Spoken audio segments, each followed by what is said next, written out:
I'm really pleased to welcome our speaker of the day, Philipp Boehm-Sturm from the Charité University Medicine in Berlin. He will present the MRI neuroimaging in basic stroke research. So maybe in the meantime, I would like to introduce you, Philipp. You can start to share your screen. So Philipp, he has a background in physics, and he made his PhD at Max Planck Institute almost more than 10 years ago at the lab of Matthias Höhn, which is a lab dedicated to in vivo NMR. Then he had the possibility to make several years of visiting research institution at the Weizmann Institute in Israel to join the group from Michael Niemann, one of our node, dedicated to MRI of angiogenesis. Then he started a career in the University of Medicine in Berlin, where he focused his work in the MRI development in the Center for Stroke Research, starting from being a postdoc, then a group leader of the experimental MRI, and now he's a professor at the Charité. So he had a good, nice development, and really pleased to hear what you have done so far. So please, Philipp, the floor is yours. Thank you, Linda. Thank you so much for the invitation. Yeah, I'm really happy to be here because I think Euro-BioImaging is not only a nice place to meet online like we do today, or in real life, hopefully soon at the next conference. But I also follow very closely the activities concerning data infrastructure, open science, study registration, which is very important. So I think these tools, they can be annoying, they can feel like a burden, but they are really essential and a foundation of new types of research, and you will see some examples during my talk. So I'm very happy to be here. I think, yeah, and you will see some connections to Euro-BioImaging. That being said, I'll start with my talk, which is on MR neuroimaging in basic stroke research. And I hope at the end of my talk, I'll have convinced you that MRI is a great tool to look at stroke at multiple scales. So from the smallest scales of molecules to whole brain, taking a systems neuroscience approach, to the whole animal that is behaving and having a certain outcome after stroke. So that's a basic overview of my talk, a brief introduction, then the three levels at which we can look at the brain or the behaving animal after stroke. And in the end, I would like to comment a bit more on the community efforts, such as Euro-BioImaging, but there are, of course, many others that are tightly interconnected. Brief background on my own lab now at the Charité. We have two 7 Tesla machines, both from Bruker. One is the newer one, has a cryoprobe technology also, both for hydrogen, but also for fluorine. So we are very well equipped for fluorine MRI, and you will see one example of that. And my interest has always been to do MRI just beyond structural imaging. So using developing techniques for molecular functional microstructural imaging. My primary focus when I think about the application of these methods is cerebrovascular disease, where we work in the middle cerebral artery occlusion model of stroke. And we also have quite some work done in the bilateral common carotid artery stenosis model of vascular dementia.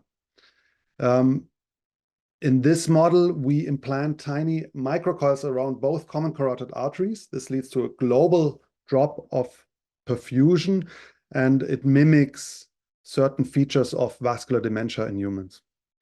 I just want to stress that, of course, once we develop a technique, often this model is just a prototype, and we can easily transfer it to other diseases.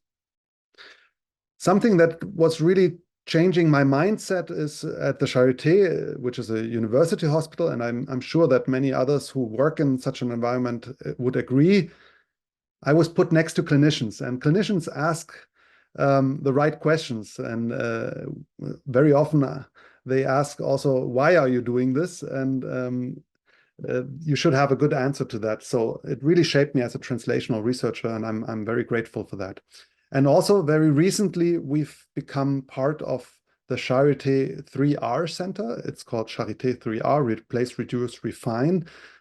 The reason is that imaging, if done right, can contribute to a reduction of animals in longitudinal studies, for example, but also to a refinement by defining humane endpoints and so on. So there's a whole line of research now going on around imaging and its contribution to the 3R.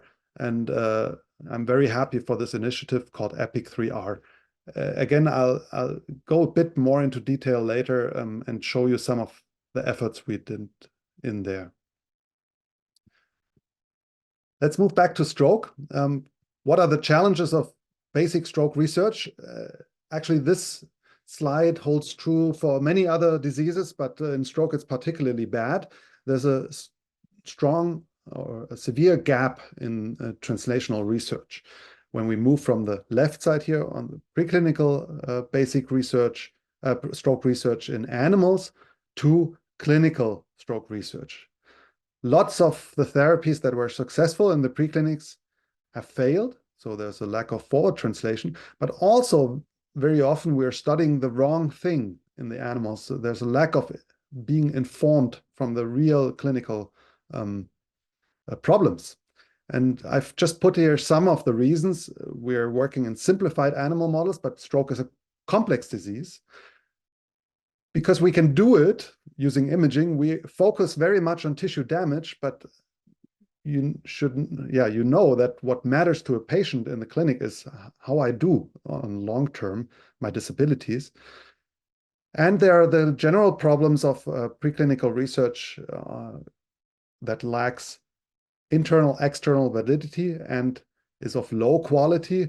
That we are too often have used young, healthy males as a model, whereas stroke is a disease of the elderly with comorbidities, and we're doing small-scale, biased, single-center studies, whereas a good clinical study is multi-center randomized controlled.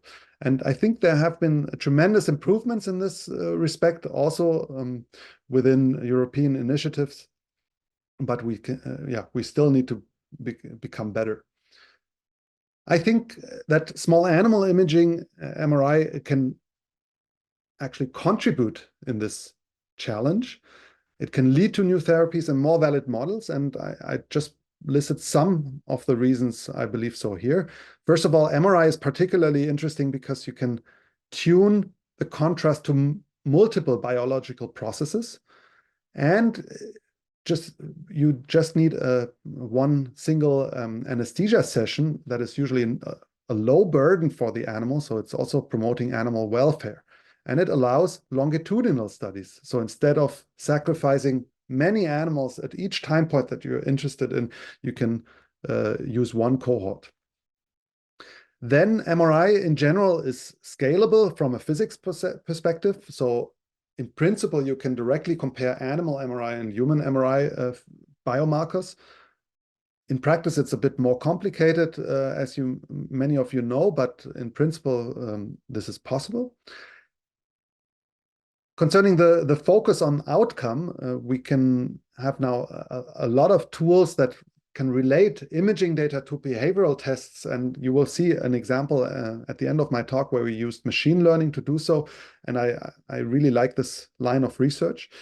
And most importantly, there's a whole field of computational neurosciences where we don't even need an animal experiment. We can just simulate it, but it needs good data to rely on. And very often MR neuroimaging data is used to feed these computational models that can then also provide a level at which we can compare human and animal stroke.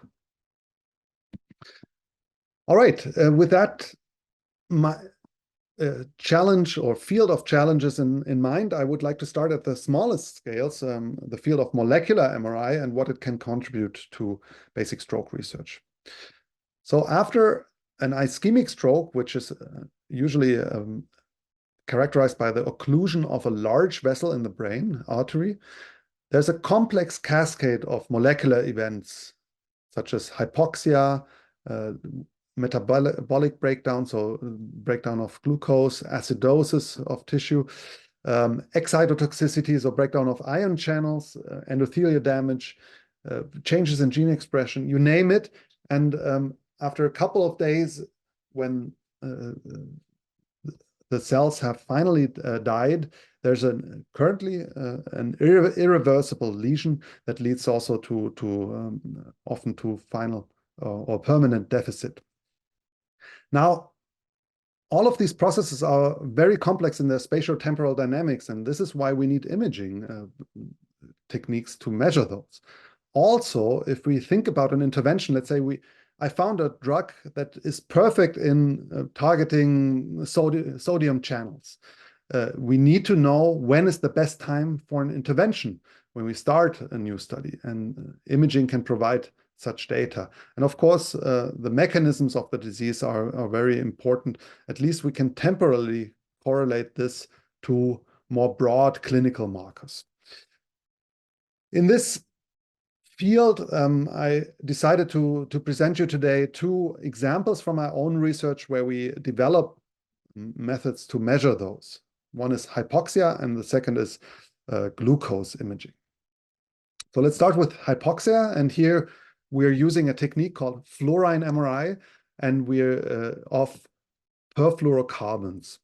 These perfluorocarbons are hydrocarbons. You can see here the molecular structure on the right, and they have quite interesting properties.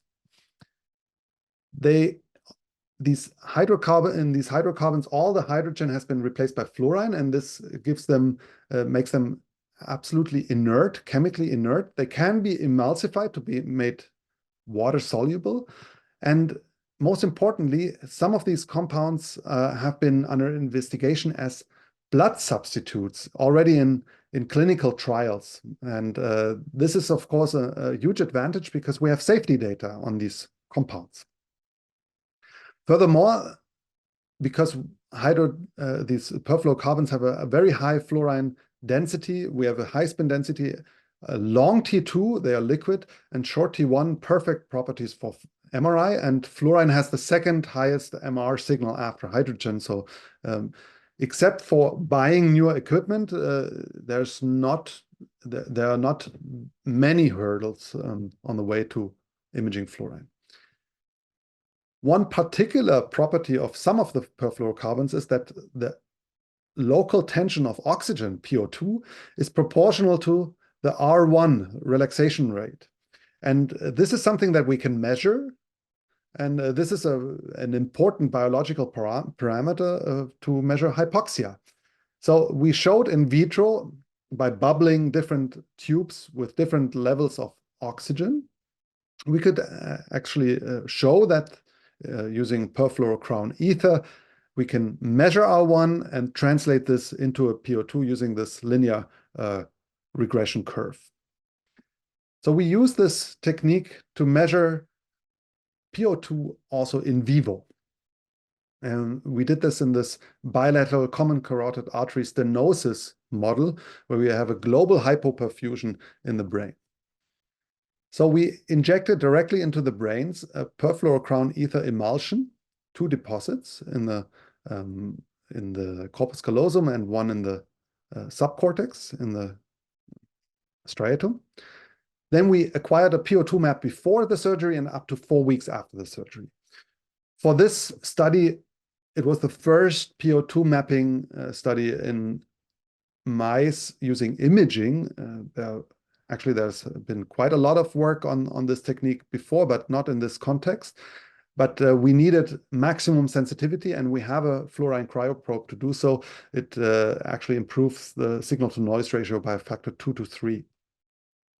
And the whole experiment took around 30 minutes to acquire such a PO2 map, and in grayscale here, an anatomical image to know where the signal comes from. And what you can see is that there's an initial steep drop of PO2 that gradually recovers over 4 weeks, and this very nicely mimicked what we found in a previous study using blood flow imaging, that probably due to collateral flow there's a compensatory mechanisms that lead to a gradual recovery of blood flow.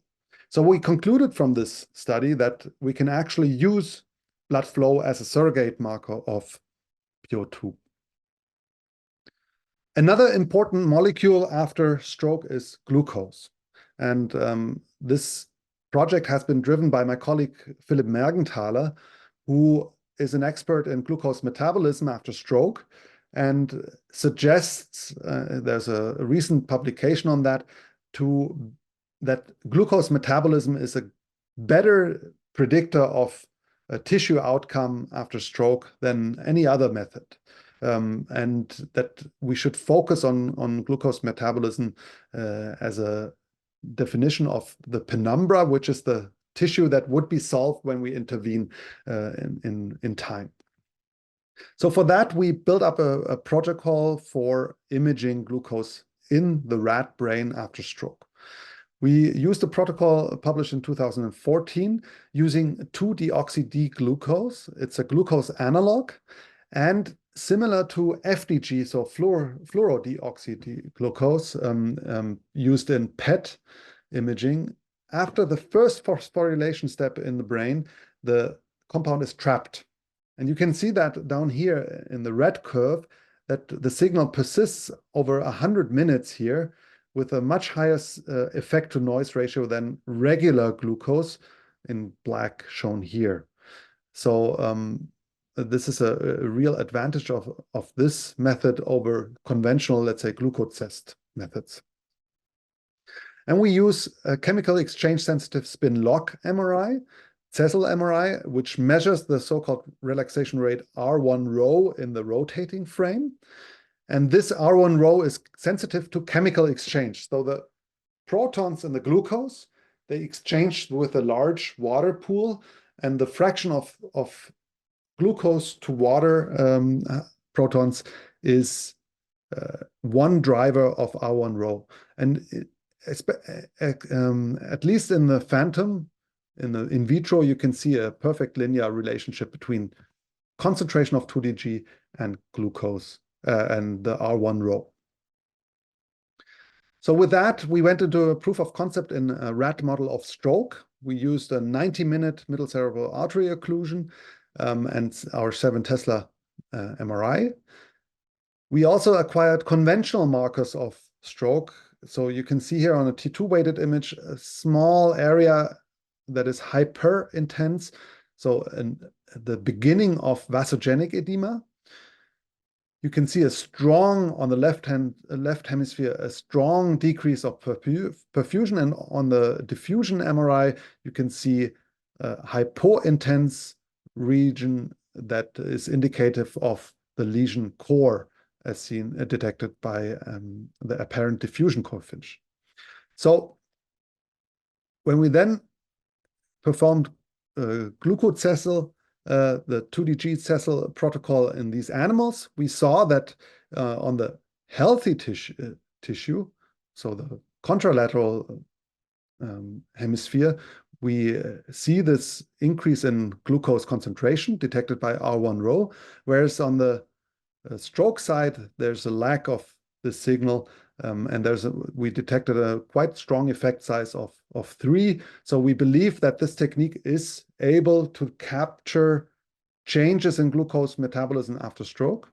We're currently in the process of correlating this with the conventional biomarkers up here of the penumbra. And of course, we are very much interested in translating this into therapy studies. And one therapy that we would like to investigate is hypothermia, which has a profound effect on glucose metabolism after stroke.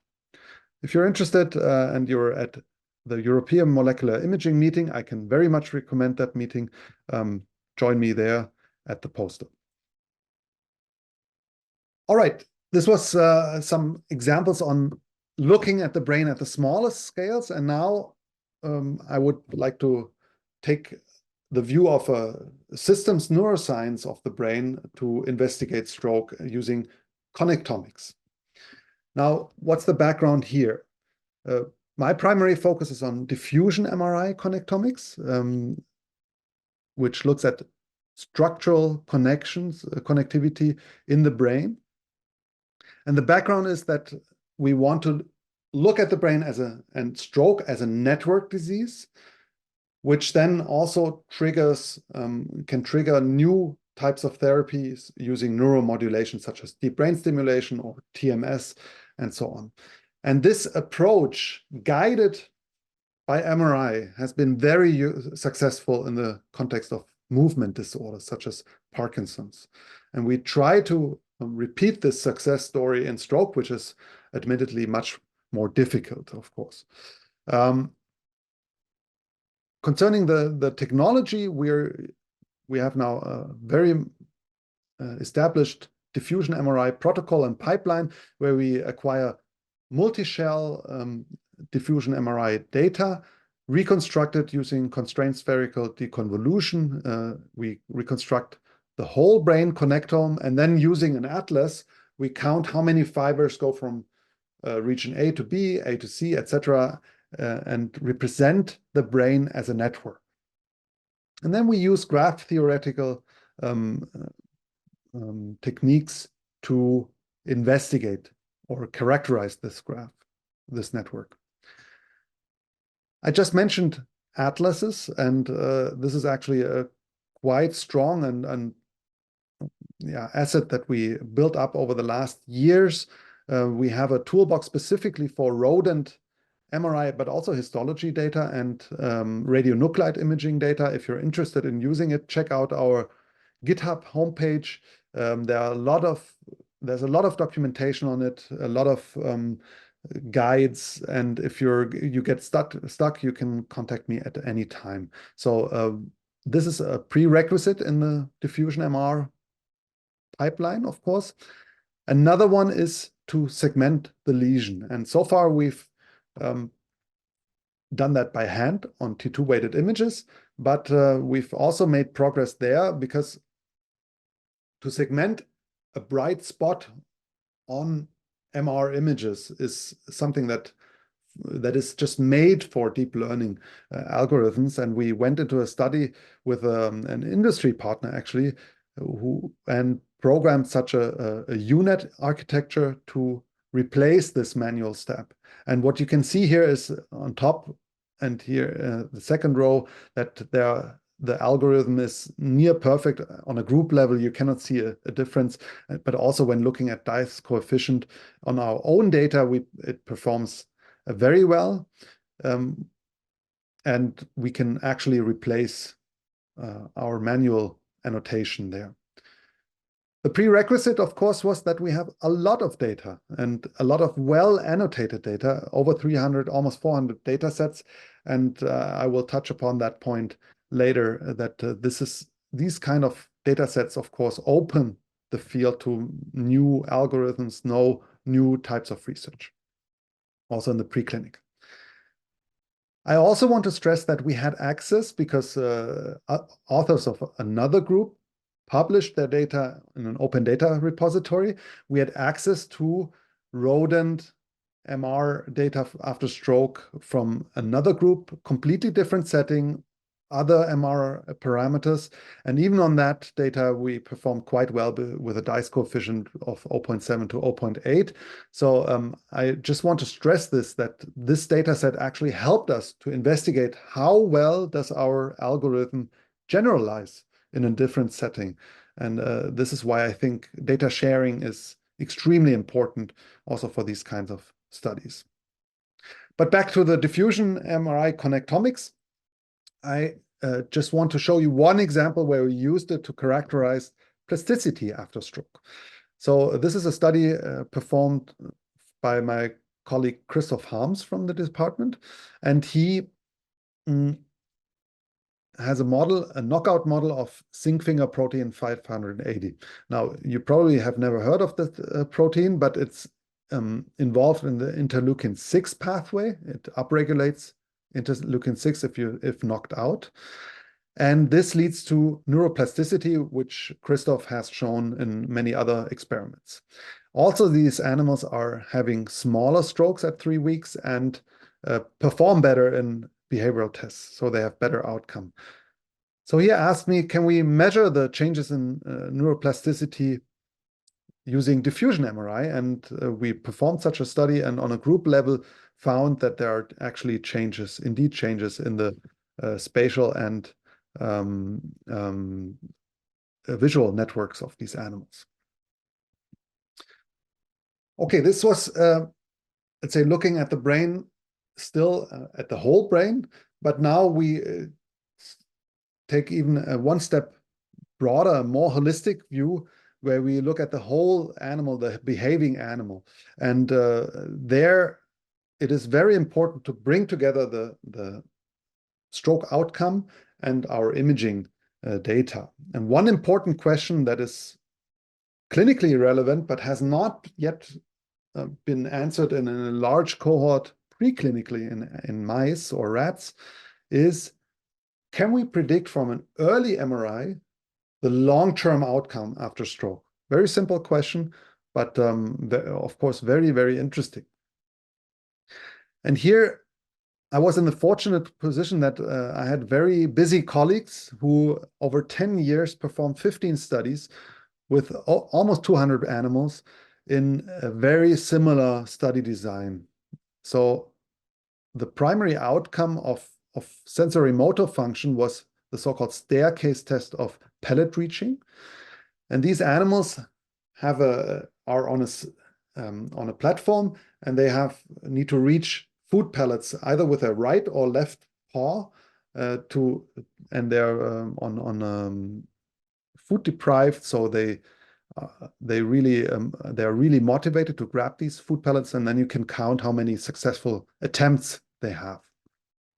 So they did this training, they measured baseline performance in the test, performed a surgery, and then we looked at the stroke lesion 1 day after stroke and measured outcome up to 3 weeks. In the mouse, 3 weeks is a long-term outcome. And what you can see here in this graph is on the paretic paw, so contralateral to the lesion, you have an initial steep decrease of performance and then a residual deficit up to 3 weeks. And our question was, what are the best predictors of this residual deficit? And we looked at 3 main parameters. First, the behavioral test itself, but early on, so this phase. How does the subacute deficit predict long-term outcome? Then second, we wanted to know, is it worth to look at where the lesion is? Because in humans, this has been shown that some regions are more important than others. And third, our classical outcome parameter is lesion volume. And we used a tree-based prediction model, so random forest modeling, to do that. Just a note here, when I talked to the expert in this machine learning methods, he said, okay, you don't need to come to me below, let's say, 100 data sets that you have acquired. So this is just stresses how important it is to have access to such techniques by pooling studies. Okay, coming back to the MCAO outcome prediction model, we actually indeed found that lesion volume is a good predictor, okay predictor, but taking into account where the lesion is, so lesion topology improves the prediction accuracy, so the error goes down. And, which is not unexpected, the behavioral test is actually also a very good predictor because it's the same modality that we look at. But concerning imaging, we could already answer an important question on the difference of lesion topology and volume. And I just want to stress here that these random forest models gave us a framework for comparison of different predictors, even though they are from different modalities and so on. So that's one strength. And the other strength is that it's still interpretable. Compared to a neural network that is often like a black box, these random forest models give you a list of regions, or the predictors in our case,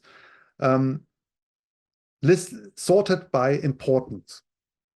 And what we can do then is to build a model prediction model or random forest model just with the most important region, or just with the two most important, 3, 4, 5, 6, 7, and so on.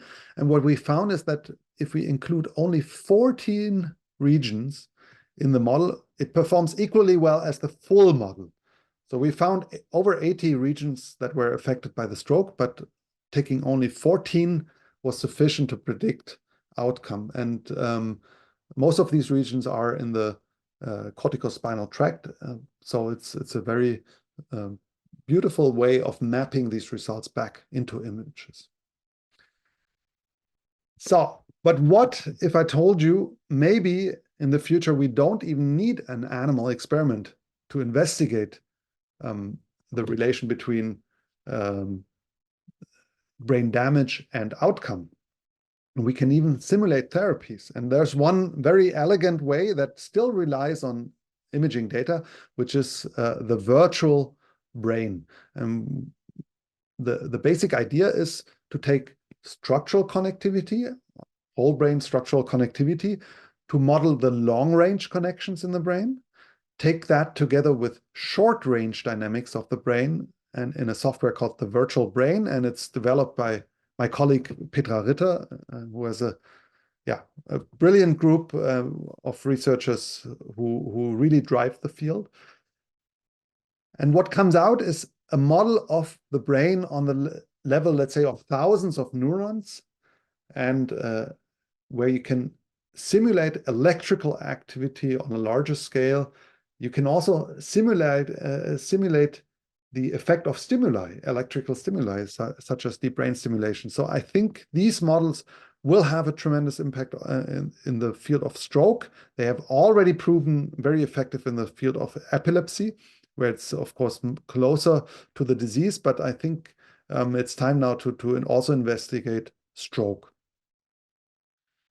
both for outcome prediction, but also for neuromodulation interventions. And just to give you a glimpse into our first experiences, we started on this project by comparing different models, different model parameters, starting from a cohort of rats that were scanned ex vivo with high resolution. And the input to the models is the average length of the tracts between regions and the strength of the connection. We implemented this model on the virtual brain, but on the eBrains cloud. And everyone who's into neuroscience, check out the eBrains homepage. There are so many great resources there. The most best maintained atlas resources also. So for example, the Waxholm Rat Brain Atlas version 4 has been there already for months before the publication. So check it out. It's a great resource to program, but also to just download important resources. Yeah, and as I said, we optimize different parameters to simulate, in this case, a bold time series, for example. And we're currently investigating just if the fitted model parameters may also be great biomarkers of disease. But this is still in the very beginnings. I just wanted to share you what could be possible in the future. So especially from the last part of my talk, you could see that we need large data sets to open the field of computational neurosciences. It's not possible to do this in small scale, single lab studies, although we were lucky now to do it in a single lab because we had many researchers and a high throughput. I think we could have been even better by joining forces with others. And so community efforts such as Euro-BioImaging are extremely important. But we wanted to start first on an institutional level, and I wanted to share you what we did there. So all of our small animal imaging labs, and in Berlin, it's a bit special. We are on different campi, so we are not even in the same place. It's very messy. For years, no one knew exactly which technologies were available, and now this has changed. We have joined forces. We are under one roof. There's a single point of entry for all the hardware. But most importantly, we also train our users in the important resources. So, for example, we were the first to use electronic lab books. I mean, it's still not standard in most labs that I know. We have very close ties to biometry. I think study design is extremely important, and it's important to talk about this very early in your study. We have workflows, how to work on compute servers, on high performance clusters, and so on. And what is very related to what you've shown today in your introduction, we are also working on how to collect our imaging data and metadata. We do the metadata collection in REDCap, in a REDCap database, from which we can export then the various standard data formats, such as BIDS or Neuroscience Without Borders. And we have a cloud-based platform that called the Virtual Research Environment that is now also rolled out in the eBrains, but also in many other institutions in Germany. So it's a quite interesting platform where you can store your primary data, but also process your data. And I think there are many other examples worldwide. So I try to, we're not the only ones tackling this. Everyone is talking about it. And I just put here some of the brilliant initiatives that I think are currently going on, especially in my field now. So there's a slight neuro bias here. Within the scientific communities, there have been excellent white papers on how to do diffusion imaging, for example. I've seen that Johannes Grandjean has been a speaker here at one of the virtual pubs. His efforts in multicenter resting state fMRI studies are great. I'm actually part of a recent one. And also I want to mention Giovanna and Marcus, who are close friends also, and doing brilliant quality control studies. Actually, I'm part of 3 different quality control studies now that are multicentric and will lead to better acquisition, but also data handling protocols. Mentioning, of course, Euro-BioImaging. I show this also in other occasions. So this is not just to please you today. And with a focus on the brain, I think the eBrains and the Human Brain Project are great resources. Specifically to stroke, I want to mention, because it's quite unique in the US, at least, there's a stroke preclinical assessment network, a large multi-center preclinical stroke study going on, and we can also learn a lot from them. To summarize my talk, I've shown you that MRI is a great tool to look at stroke at multiple scales, and it's a great tool for